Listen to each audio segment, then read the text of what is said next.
just, the chancellor is here, and so his main rule is the kindergarten rule, keep your hands to yourself. What was it, 10 days ago? That we were all transfixed to the TV or online. I was online, I don't have a TV, and I even kept my kids up at night to see the miracle in Chile. The miners, think about it, 69 days underground in this darkness. And here we were bringing them up at night. We were so excited, my kids couldn't believe it. Daddy, Daddy, he's coming up, he's coming up. We were so excited in the world. Stephen Jobs is going to give them so many Apple computers, they give them to everybody in their neighborhood, every one of their mistresses and wives, all of them. We were so excited about Chile, the world was transfixed, and I get a phone call from my mom. And she said, did you hear what happened in China? I said, no, Mom, do you see the Chilean, he's coming up. She said, do you hear what happened in China? A gas leak. They think they've lost 37 coal miners in China. That last week we lost our 45th coal miner in West Virginia. She said, do you remember what happened to old Bob? And old Bob is my grandpa. They've been calling him old Bob since he was 4 years old. My mama said, he's just like you. He was just like you, a big man, except he had muscles. And my mama went to Southern Illinois University, a 16-year-old girl, grew up in this log cabin, no running water, electricity. She went to SIU, and old Bob would get her across 2 county lines, and then he'd race back to his job in the mine, daring number 1. He sunk 468 feet below ground into this darkness. A big man who walked crooked back for 8 hours. Only 8 hours a day, he'd remind me. We had an 8-hour work day as early as the 1890s because United Mine Workers. But on that day in November, just like this beautiful day we had, oh, Bob set the explosive, and it didn't go off. And so they said, oh, Bob, please go check the explosive. And when he went to go check, it went off in his face, and the wall encased him in coal, and the coal mine caved in. He was buried in darkness for 8 hours. And they got him out. He survived. And as the coal doctor was taking coal out of him, he had his embedded in his face and his body. They couldn't believe he had survived. In fact, old Bob had once gone out to the Colorado Rockies to wait for the rapture. And he realized the rapture would not come from the trumpets of the angel Gabriel, but the rapture would come from an explosion of a coal mine. And he realized he had survived a miracle. And the coal company doctor said, you're lucky. Remember what happened in Centralia 3 years ago? The dust buildup was so bad, the coal miners had written the governor saying, please, governor, do something about it. It's worse than what's happening in West Virginia and Kentucky. And the governor did nothing. And 3 months later, the methane gas buildup exploded, killed 119 coal miners in Centralia. The coal doctor told my grandpa, you're lucky. And he knew he was lucky. He told me he was lucky. When I was a little boy, I would sit in his lap and I would count the pieces of coal embedded in his face, because when the dinner time came, the doctor went away and he didn't come back.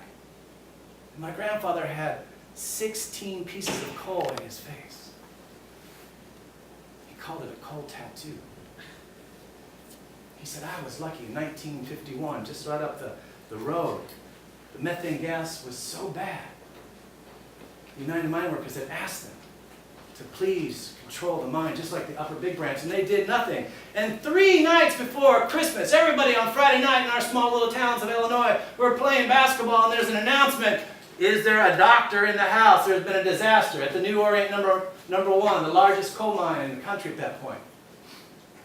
And a methane gas explosion had ripped through there and killed 112 coal miners, needlessly. Just like the Upper Big Branch. And we got the Chileans out.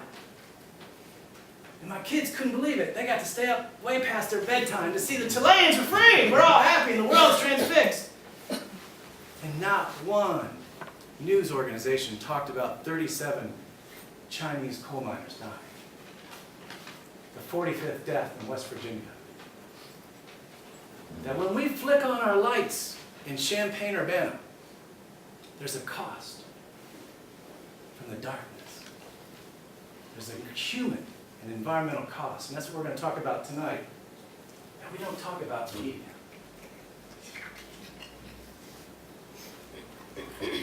Everybody behave themselves? Sneed looked in on his children and held Cora tightly. Sneed began to drive after 2 in the morning.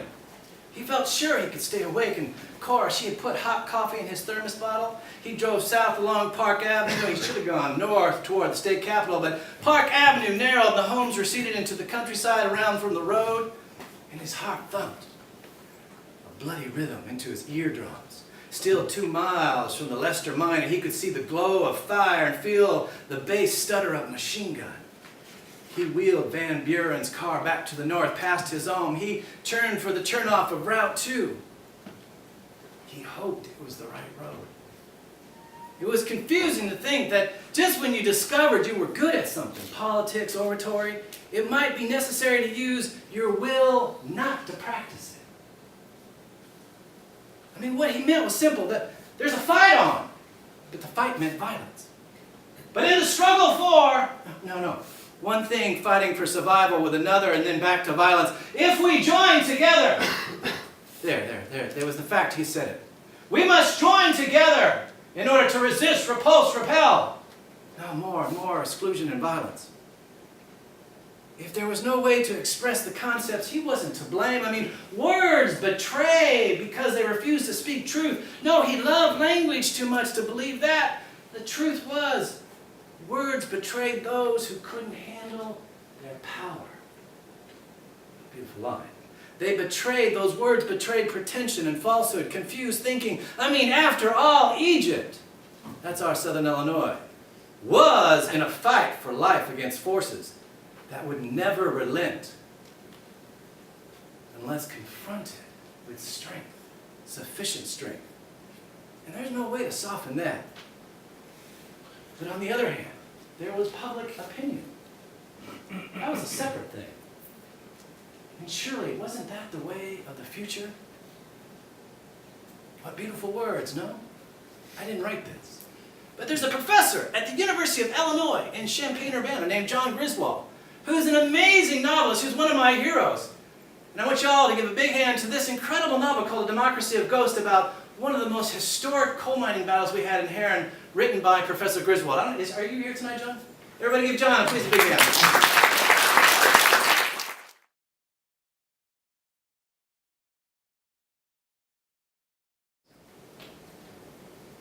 Wow, commerce over human rights, commerce over environmental violations. Wait a minute, that sounds awfully familiar. Sounds awfully familiar. And I was just standing here, and this guy came up to me. He talked like a Pentecostal. He talked in tongues about coal. He knew more coal than Tracy did. This guy just kept talking about coal. He loved coal. He said, it gets all pretty and beautiful. I love coal. You know, it gets shiny. And he said, you should talk to your granddaddy about it. Your granddaddy loved coal too. We all love coal. We were coal miners. You know, we had the United Mine Workers rose out of southern Illinois. We had so many battles. You know, Mother Jones is buried in southern Illinois, not in West Virginia, because we are the ones who stood the line in Verdun, there at Mount Olive. Your granddaddy was part of that. He was a great Union coal miner. He was a big man, unlike you.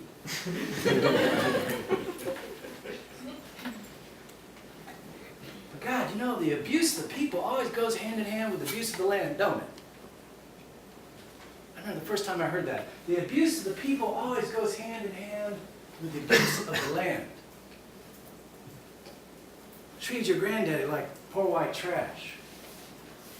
He had to fight for every workplace safety law. That 104,000 Americans died in our mines during a period of regulated manslaughter in Illinois, in this haste to make profit over workplace safety. That 3 or 6 months ago in the Upper Big Branch disaster of West Virginia, that coal mine that we all saw on TV and we all wept about, had hundreds of violations, and yet they had tripled coal production, and nobody had stopped it.